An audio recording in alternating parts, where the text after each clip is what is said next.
Ju-on and the Grudge, a franchise that introduced us to a haunted house, heaps of iconic horror moments, and a death rattle. This is a long-running franchise, with new installments frequently popping up in both Japan and the US. In this video, I will go through each Ju-on and the Grudge installment made to this date. Which ones are good, and which ones should you avoid? Well, that's not up to me to decide, but I will let you know what I think at least. The timeline begins here, the year 1998 in Japan. This man is Takashi Shimizu, and he was at the time a striving filmmaker, currently working as the assistant director. He was also attending a film class held by movie director Kiyoshi Kurosawa. Shimizu managed to catch Kurosawa's attention with a 3-minute long short film which he had written and directed.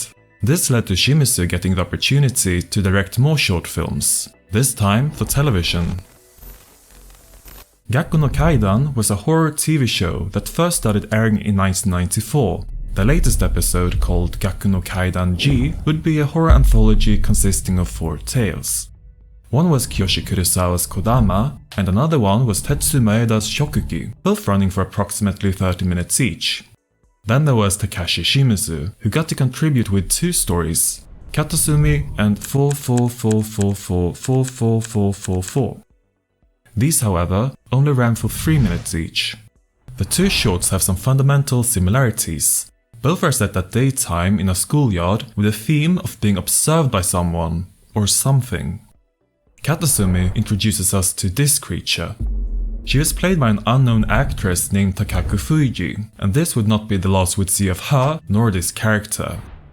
The other story introduces us to this creature.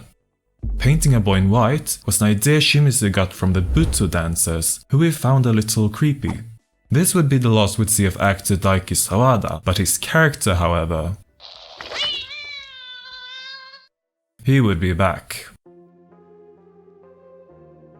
As it turned out, 6 minutes were all that was needed to make an impact, and 2 years later, Shimizu was extending his 2 shorts into 2 feature films, Ju-on and its immediate sequel, Ju-on 2.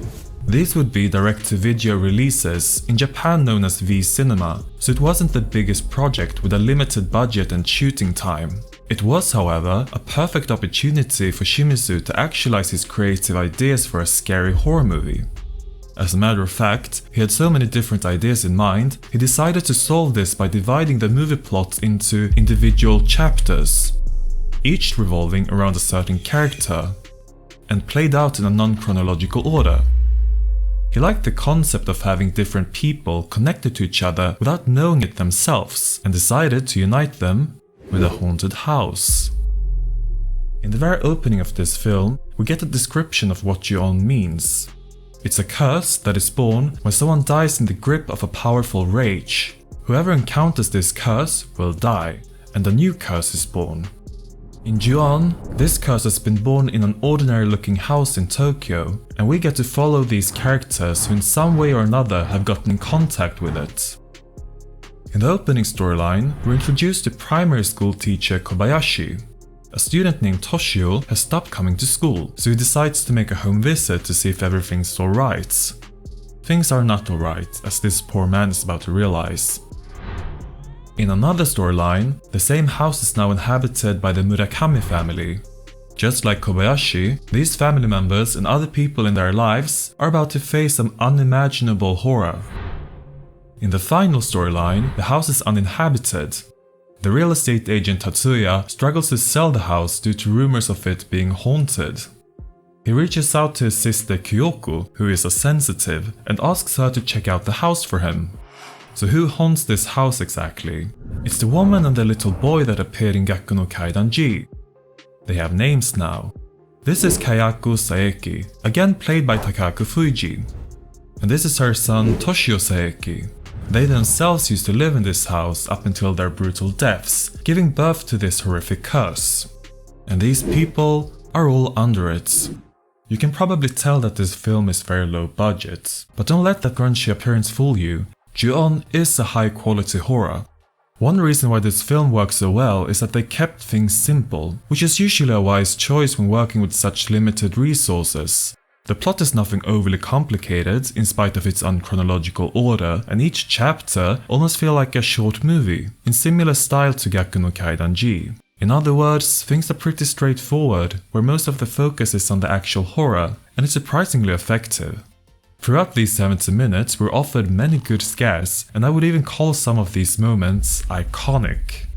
In some sense, that raw V-cinema look almost enhances the atmosphere because it adds this feeling of realism when watching it. It's just a really fascinating production, and I can understand why it got a solid fan base at its release. Fun fact, the two shorts from Gakkou no Kaidanji fits into the storyline of Ju-on and functions as two missing scenes in the plot. Ju-on ended with a very curious cliffhanger, but there was no need to worry, the sequel was released only a month later. Here's the thing about Ju-on 2 though, the first half hour is just a rerun of the scenes with Kobayashi and Kayako, so it's basically a repetition of material we already saw in the first movie. Once that is out of the way, there is about 40 minutes of original material left. In those 40 minutes, we get a follow-up with Kayako and some of her family members, who thanks to the real estate agent Tatsuya are all under the curse. They are not the only ones being haunted. Tatsuya finally managed to sell the house to a couple, and it's clear that the wife has gotten possessed by Kayako. There's also a storyline about some police officers who were briefly introduced in the first film. They are trying to interrogate all the mysterious deaths and disappearances that occur in this house, and of course, they are now heading for the same fate. Just the fact that there is so little new material in this sequel is a little disappointing. It's almost as if they could have just merged the two films into a 1 hour and 40-minute long movie. Unfortunately, Ju-on 2 suffers from more problems than its lack of new footage. I have no idea if the two films were shot at the same time or if the sequels made some time afterwards, but the quality seems lower here. If you look at the execution of some scenes, it comes across as a bit sloppy and rushed. It also feels like Shimizu put his best ideas into the first film, as there aren't as many of those memorable horror moments in this one, even though there are a few. It's an overstatement to call this bad though, as it's nevertheless decently similar to the first film, with some of that V-cinema charm still present. It just doesn't have the same magic this time around. This leads us to the year 2002. With the success of Go Verbinski's remake of Ringu, Hollywood had their eyes on the new wave of Asian horror. Of course, Ju-on was one of the goodies they were tempted to remake, and they also wanted Shimizu as the director. An American remake was put on hold however, since Shimizu was already in the process of making another Ju-on movie, this time for the big screen. The 2002 Ju-on The Grudge is a distant sequel to the original V-cinema. We got the same house, the same curse, the same actors playing Kayako, and the same narration style. Some differences are the noticeably higher budget, which allowed Shimizu to actualize some ideas for special effects, which hadn't been possible earlier. There's also a more traditional plot structure, such as having a main protagonist from the beginning to the end, linking the chapters together. This is the social worker Rika. She gets a task to care for an older woman in this house. We all know what this means. Rika and various other characters from the other storylines are all under the radar of Kayako and Toshio Saeki. While most of them are expected to get ruthlessly killed by the curse, Rika seems to be affected by it slightly differently. Just like the V-cinema, it's packed with creative and noteworthy horror scenes, some scarier than others. What's so fun about Takashi Shimizu is that he's willing to take risks and doesn't mind that some things may come across more comical than scary for some people. Like this scene. But there are many successful scare attempts as well. If you watch this, you may have noticed that many scenes are set in public spaces and in broad daylight, which isn't all too common in horror films. But it's an interesting approach because it shows you that no matter where you're at, the curse is always there with you. You can't escape it. I would say that it's not quite at the same level as the V-cinema version, and it's merely due to the fact that it doesn't have the same kind of atmosphere. It's been lost with its more refined cinematography. It's nonetheless a great horror movie. It has a strong traditional Japanese style and has become a bit of a modern classic in the J-horror genre. The following year, the sequel, Ju-on The Grudge 2 premiered.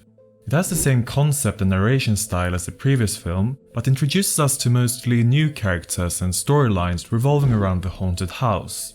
The only returning actors are Takako Fuji as Kayako, Yui Ozeki as Toshio, and Yui Ichikawa as Chiharu, a high school girl who had a minor role in the previous film. The new protagonist is an actress named Kayako. She makes a special appearance in a TV show where she visits an uninhabited house that is said to be haunted. Yes, it's a Saeki house. Unknowing of the curse, Kyoko's life is about to fall apart. Little ghost boy Toshio causes a car accident, leading to Kyoko having a miscarriage and her fiancé falling into a coma. Shortly after, Kyoko's mother dies for unknown reasons. Meanwhile, members of the TV crew that also visited the house are either dying or disappearing without a trace. Basically, everyone around Kayako is taken by the curse, but Kayako herself seems to be spared by these ghosts, and there is a reason why. This is an interesting sequel. It follows a similar setup as the previous film, while still changing things up a bit. There is less usage of public environments in broad daylight, and instead there are more traditionally horror-like settings. Kayako's gotten a little makeover, and I would state that this sequel is a little spookier. Again, we get some unforgettable horror moments. This is probably one of my favorite scenes in the whole franchise. It's safe to say that Shimizu had not run out of ideas when making this, and as usual, he wasn't afraid to really push the boundaries. But I will be honest and say that they could have cut out this part. I find the plot of this sequel to be more developed, and we get a deeper connection with the main character. There are some pretty emotional scenes with Kayako which are braided into the horror story very organically. Another great thing is the fantastic ending. I will not spoil it, but I will say that it's a real pity this John timeline ended here and we never get to see what happened from there on.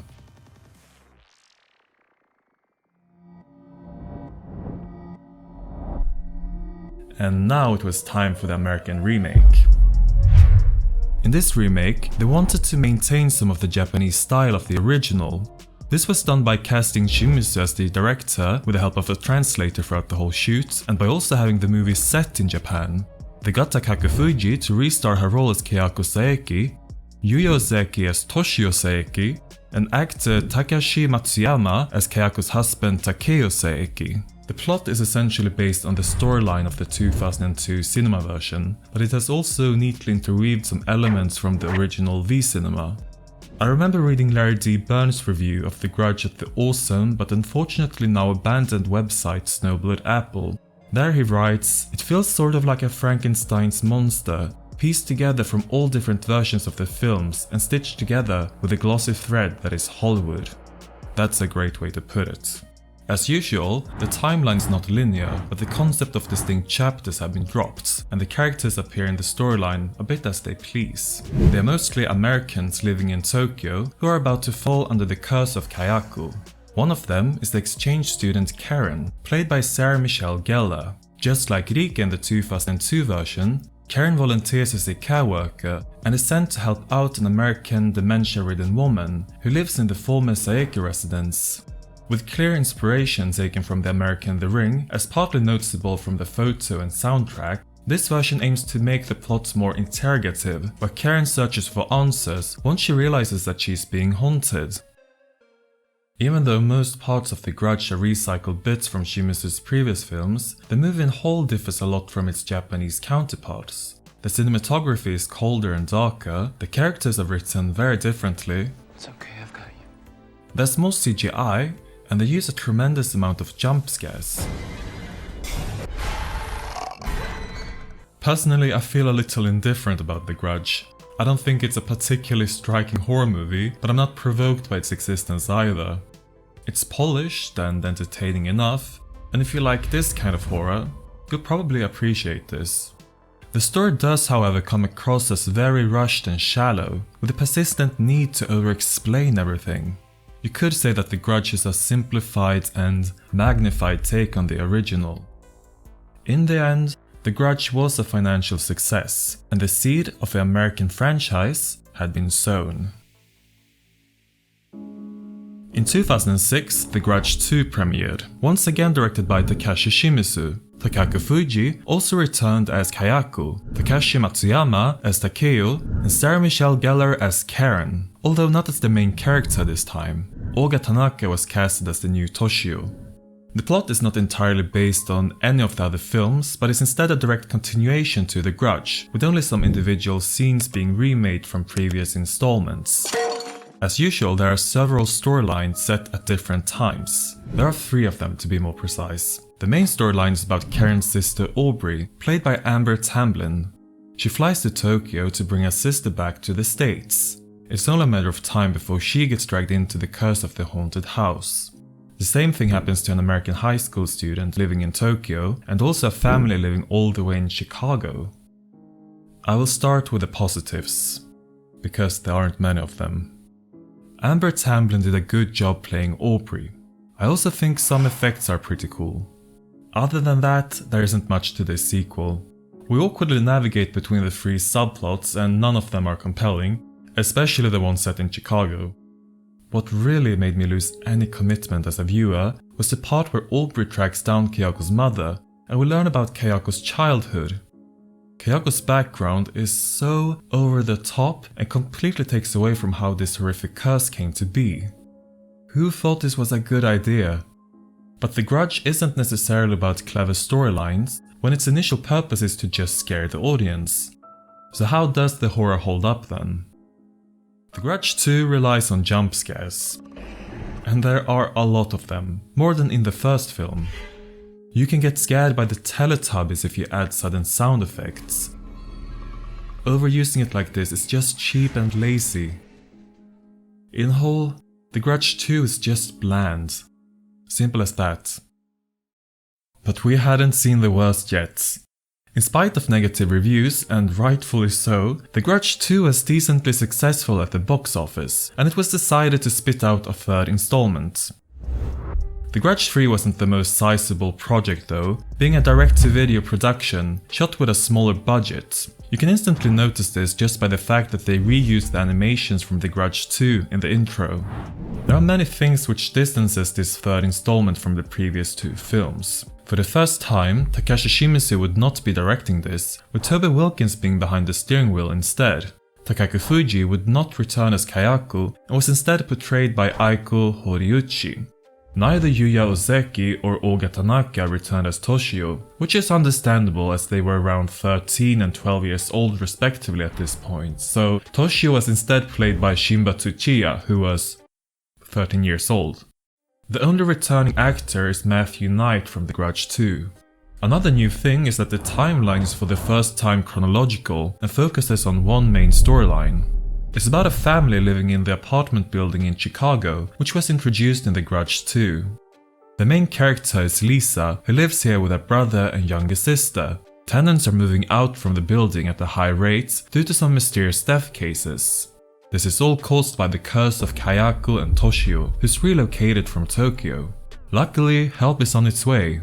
A Japanese woman named Naoko arrives. She's no other than Kayako's sister, and she's there to put a stop to this curse, once and for all. It gets more challenging than expected when it turns out that Lisa is the most ineffectual and annoying character this franchise has yet seen. If the curse is not stopped, more people will die. You must understand. I'm sorry. There are some fundamental issues with The Grudge 3. For starters, it feels very misplaced in this franchise, and it's understandable that it would differ a bit with the smaller budget and new director, but this doesn't excuse some of the highly questionable plot decisions. Let's talk about Kayako, the big star in these films. I think Aiko Horiuchi did her part well. It's what she does that feels way off. One thing that is so spooky about this ghost is how her victims tend to die these ambiguous deaths or just forever disappear. Here she practically chases her victims and literally beats them to death. It's as if the Ring ghost would crawl out of the TV and chase her victims with a knife or something. The new Toshio is no good either. This is his first appearance in the film. They pasted a soundbite from The Grudge, so he randomly bursts out his own name for no reason before Lisa spots him. Scare the shit out of me. And no, he's not scary, but you'd expect some stronger reaction from her. He's painted in white and only dressed in his underwear after all, but that seems to be completely ignored.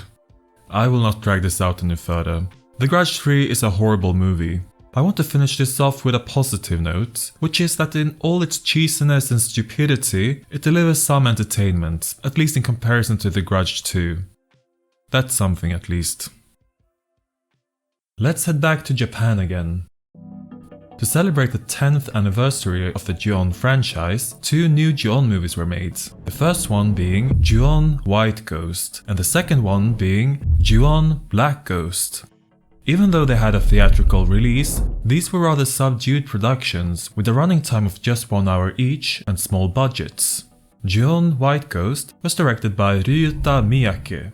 Ju-On Black Ghost was directed by Marie Asato. How they place themselves into the Ju-On franchise is a little fluffy. In terms of aesthetics, there are many nods to the original V cinema. They have the same theme music, same kind of title card, and they are divided into chapters of anachronistic order. The plots introduce new curses, but it's indicated that there may be some ties to the original curse, with a brief cameo of Toshio in both films.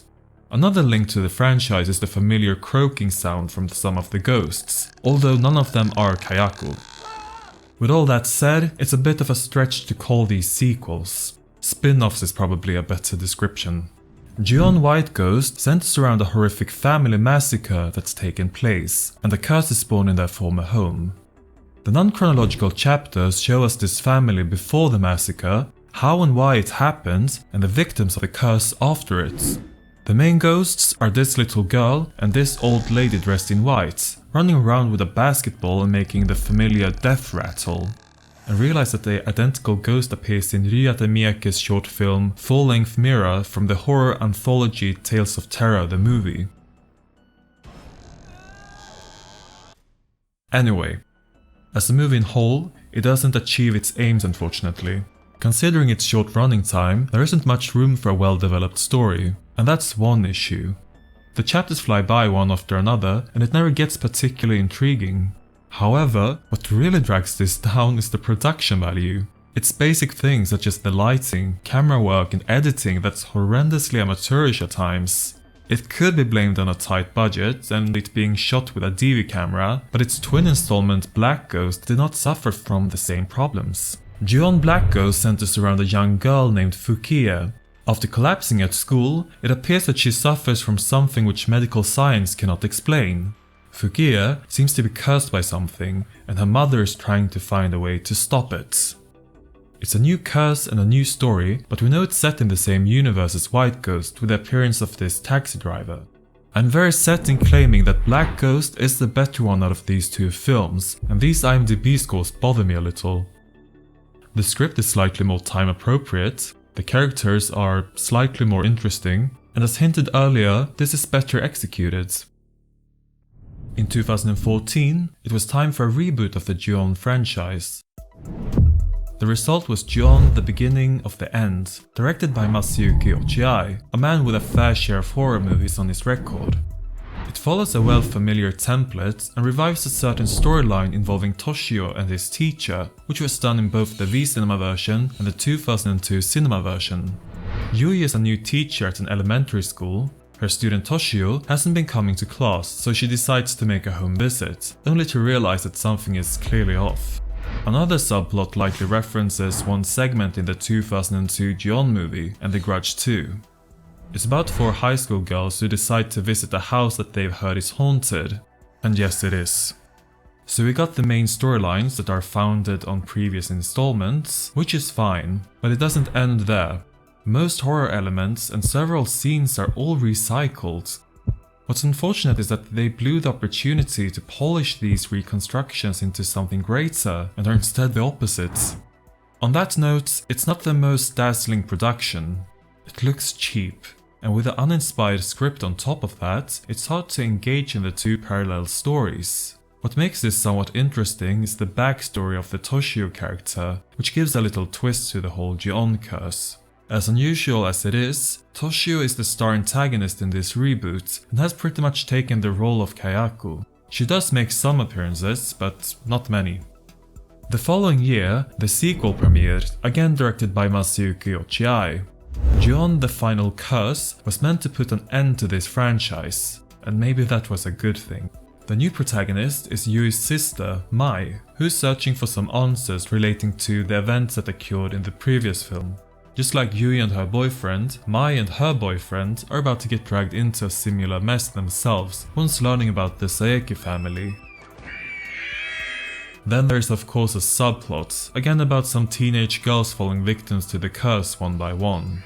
It all starts when Rena and her mother take in a distant relative whose parents are dead, and they soon realize that this was not a good idea. I don't have much to add about this sequel. It's very similar, and I almost tend to just cluster them together as one single movie in my head. In whole, these two reboots really didn't need to happen. They are so generic, both as Ju-on installments and as horror movies alone. There is no doubt that along with the success of the Ju-on movies and its remakes, Kayako Saeki has turned into a real horror icon. You know who else is a horror icon? Sadako Yamamura from Ringu. These two have been compared to each other endlessly due to their popularity and many similarities. Now what if you put these two ghouls within the same universe? In 2016, that happened. Horror champion Koji Shiraishi took on the task to direct this crossover between Ju-on and Ringu. The result was Sadako vs Kayako.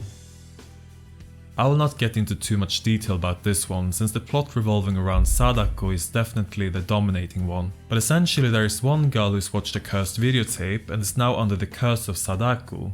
Meanwhile, another girl has entered this haunted house and is now cursed by Kayako. This charming duo enters the scene in an attempt to help them. They have an idea.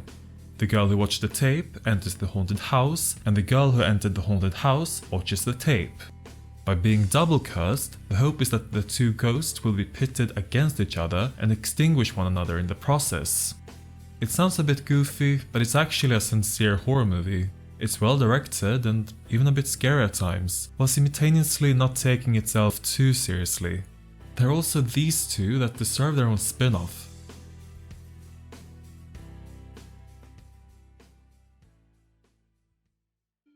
In the US, there had been plans for another Grudge movie since 2011, but it wasn't until 2020 that everything had been finalized.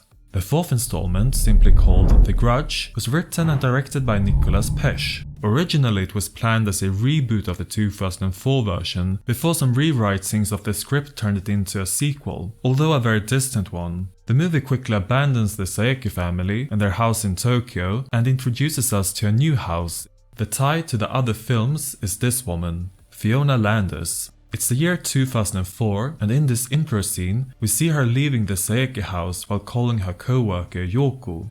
Yoko is a care worker in the 2004 film and was the predecessor of Karen. We find out that Fiona was Yoko's predecessor because in this scene she tells Yoko that she needs to leave her duties and return to her family in the US. She's clearly picked up some bad vibes from this house, and we even get a little Kayako cameo. Unfortunately, flying back home won't save her. Once reunited with her family, she's enraptured by the curse and kills her husband, her daughter, and herself. The Landers murders result in the exact same thing as in the Saeki house, a curse. We now have a new house of evil, haunted by Fiona as the new Kayako, her daughter Melinda as the new Toshio, and I guess Fiona's husband is just a third ghost. Or maybe he's the equivalent to Takeo Saeki. Even though the Saeki family is out of the picture, we still get some references from the previous installments. The Grudge is set in the years 2004, 2005 and 2006. The main storyline is the one set in 2006. Andrea Riseborough plays the widow detective Muldoon. When interrogating a dead body found in a car, she learns that this unidentified person had visited the house where the Landers massacre occurred 2 years prior. Of course, Muldoon decides to make a visit. The 2004 storyline introduces us to a real estate agent and his pregnant wife. The house the real estate agent is currently trying to sell is this one.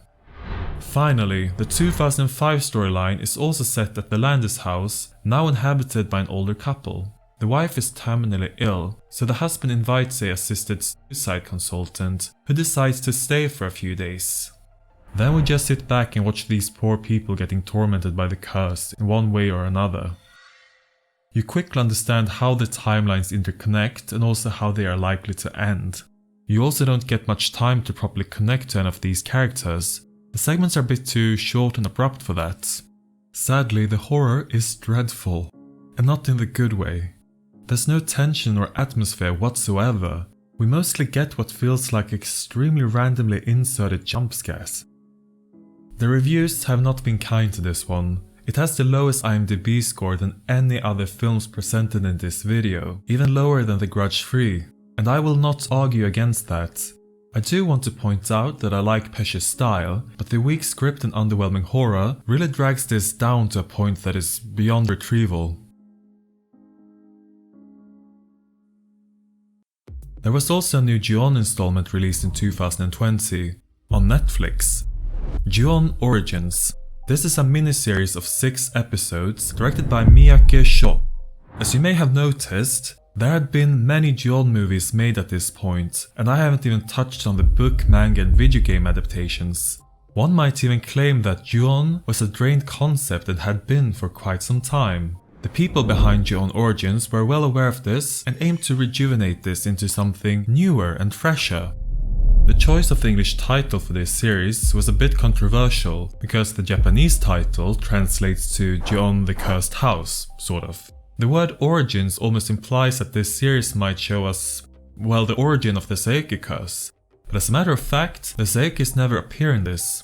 What connects this series to the Ju-on franchise is basically the notion of a haunted house and some references to previous installments. As rare as it is, the plot is pretty much linear and stretches from the year 1988 to 1997. In the year 1988, we're introduced to Yasuo, a paranormal researcher, along with Haruka, a climbing TV talent. They make an appearance in the show to discuss some strange noises Haruka keeps hearing in her apartment. Yasuo continues investigating this and can shortly confirm that there is something haunting Haruka, but it doesn't come from the apartment. The curse has been brought by Haruka's boyfriend after he went on a house viewing. We're also introduced to transfer student Kiyomi. She also visits this house after a ploy by her vicious new classmates, and it's the beginning of a very tragic storyline. The Kiyomi that leaves the house is not the same one that entered it. One reason is of course due to the horrible things her classmates made her go through, but it's also clear that she's been possessed by whatever lurks around in there. In the upcoming years, we get to follow Yasuo, Haruka and Kiyomi, as well as other people linked to the house. The storylines are deeply depressing and introduce some cynical, if not straight out evil characters, which can in some cases be blamed on the curse, which seemingly infiltrates and changes its victims. They've also incorporated newscasts of real events that happened in Japan these specific years, and some fans claim that these tragedies are symptoms of the curse spreading throughout the society like a domino chain. Watching this lets you enter this disturbing reality, and is a type of horror that is more subtle. Some scenes are wonderfully suspenseful, but we don't get many frights of the kind that are common in Shimizu's versions. Ju-on Origins take the scare factors on a more psychological plane, and it works splendidly because it's so well made. The series was definitely a positive surprise, and it certainly was something new and fresh. It all ends very abruptly, meaning that this was most definitely not meant to end there. Please Netflix, give us a season 2. It's the year 2022 as this video is being made, and that's all there is at the moment. It all began with 2 short films in 1998 and was followed by 9 Japanese movies, 4 American movies, and finally a Japanese TV series. It's not unlikely that we'll see more installments to join this Ju-on family in the future. Which of these do you like the most, and which do you like the least? Please let me know in the comments. I really enjoyed making this video, so if you have any other franchises you'd like to see me review, give me all your suggestions. Thank you very much for watching.